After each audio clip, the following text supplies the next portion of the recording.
So why do we gather? Why are we here? I think these were great answers. I think in our time where anxiety sort of permeates the air, a major source of that anxiety is the fact that we don't necessarily focus on what matters most to us all the time. We are out and about, we're doing, we're being,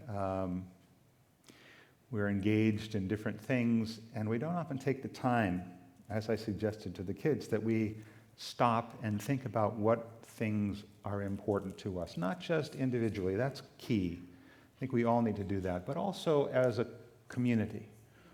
What are the things that are important to us? What binds us together? The word religion, the root of the word religion is to bind together. What is the connective tissue that keeps us together? It can't be the minister. It has to be the congregation feeling something of kinship, of love, of common purpose. What is it to which we devote our loyalty? What is that thing or thing? What are those things? We're not a club. In a club you can join and you can unjoin. You can, it's a much more casual kind of thing. We're not constituted as an ethical society, although I think that was one of the sort of intentions at the beginning, but that's not how it played out. We are, whether you like it or not, a faith community. And we have to think about what it is that binds us, because there's nothing else. There's no creed. There is no dogma for which we all can raise our right hand and ascribe to. We have to figure it out. What's important to all of us? What keeps us together? What binds us? And because we are all human beings with both wonderful abilities and passions, but also with frailties and weaknesses, we're going to make mistakes. And how, when we do that, are we going to call each other back into that connectedness? What kinds of things and what processes do we have in place for that? We don't really have any. We're not really good at restorative justice. We need ways to do that are loving and yet understand that there's a need for that. 2 years ago, I am a member of the program leaders of the Unitarian Universalist College of Social Justice, an organization that promotes learning about justice issues across the spectrum and throughout the country. The college organizes trips, gets people to go and immerse in a particular situation and learn, and then also learn how to take the situation that they're in and the organizing ability of the people they meet and take that home and organize and do justice work at home. It's a remarkable group of people. There are 23 program leaders, and there are more people of color in that group than there are white people. It's an incredibly interesting body of people with some fabulous capacity for leadership, for thoughtfulness. A few years ago, we create a covenant every time we get together, and a few years ago we did that, and we started out with some of the sort of the typical things that you throw up on the board when you start talking about covenant.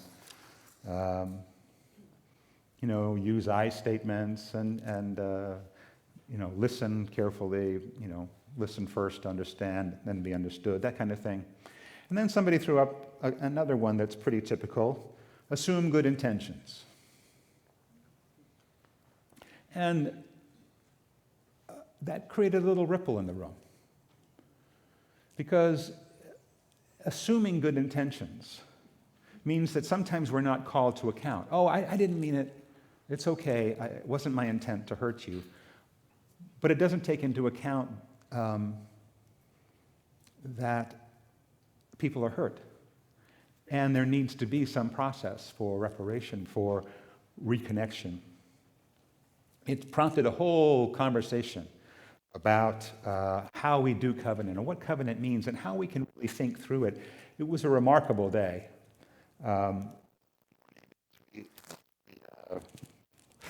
We continued on the subject of covenant for some time. Some of the things we came up with is honor impact and step into the brave spaces of conflict so that we can all grow. Call each other in, not call each other out, but call each other in with honesty and kindness. Be radically authentic and vulnerable. We youths don't often like to be vulnerable. We are, in many ways, we assume that the spirit of excellence is something that we hold up. And yet, excellence is very much I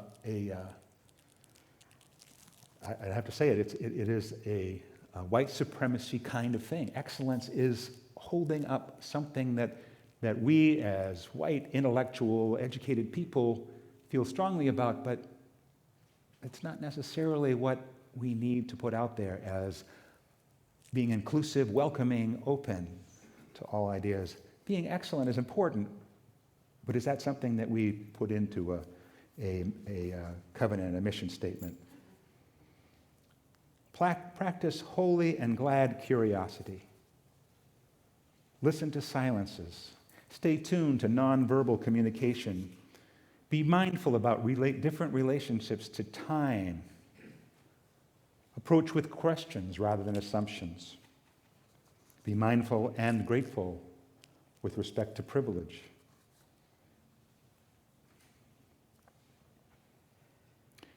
And then finally, we hold this covenant. We all hold this covenant as a living document. There were other things. And we went back to that document every once in a while during the course of our training, our retreat that year. It was a very powerful experience. Why do we gather? What are we about? And it is about this inclusiveness, this sense of connecting, this tissue. Because you know what? If we don't learn and if we don't practice this kind of connectiveness here, how do we expect that we can hold the wider world up to those expectations? If we can't do it here, what opportunities are there out there in the wider world? Our forebears, our Puritan forebears felt strongly about this. They too believed that the wider community needed the example of how a dedicated community of love could make a difference, not only for the lives of its members, but for others impacted by their work. If not us, then who? If we can't make something like this work, lean into conflict, resolve it, move forward through ups and downs, differences and disagreements, and joys and sorrows, how can we expect the larger world to figure it out?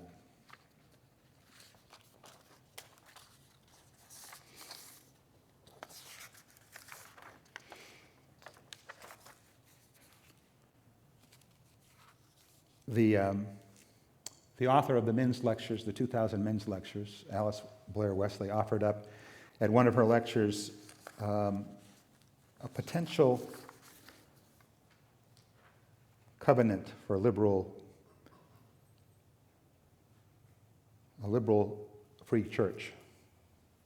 It goes like this: though our knowledge is incomplete, our truth partial, and our love uneven, from our own experience and from the witness of our faith tradition, we believe that new light is ever waiting to break through individual hearts and minds to illumine the ways of humankind, that there is mutual strength in willing cooperation, and that the bonds of love keep open the gates of freedom.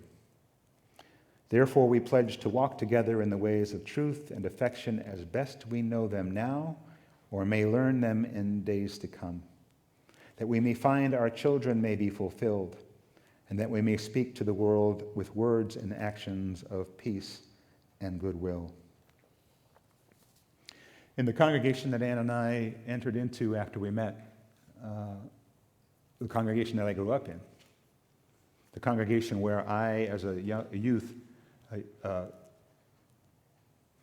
recited an affirmation that said, we believe in God, We believe in the brotherhood of man, the leadership of Jesus, salvation by character and faith, and the unlimited possibility that is the birthright of every human soul.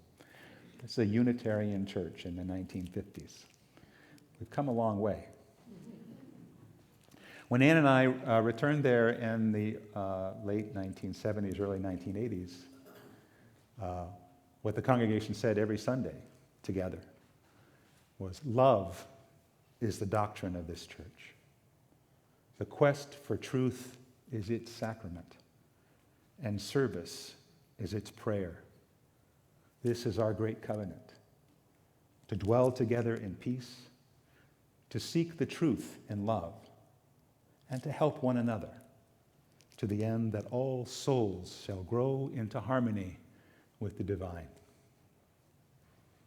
I recognize that in our congregation we have a wide range of faith, a spectrum of belief and faith understandings. We have secular humanists. We have people from Christian traditions who have come bringing with them the richness of their traditions, and yet finding here the freedom to explore and to continue their search. We have a wide range. And within that range, as Joan said, we have the opportunity to journey together and to learn and to grow into harmony with each other. And that would be divine. So may it be.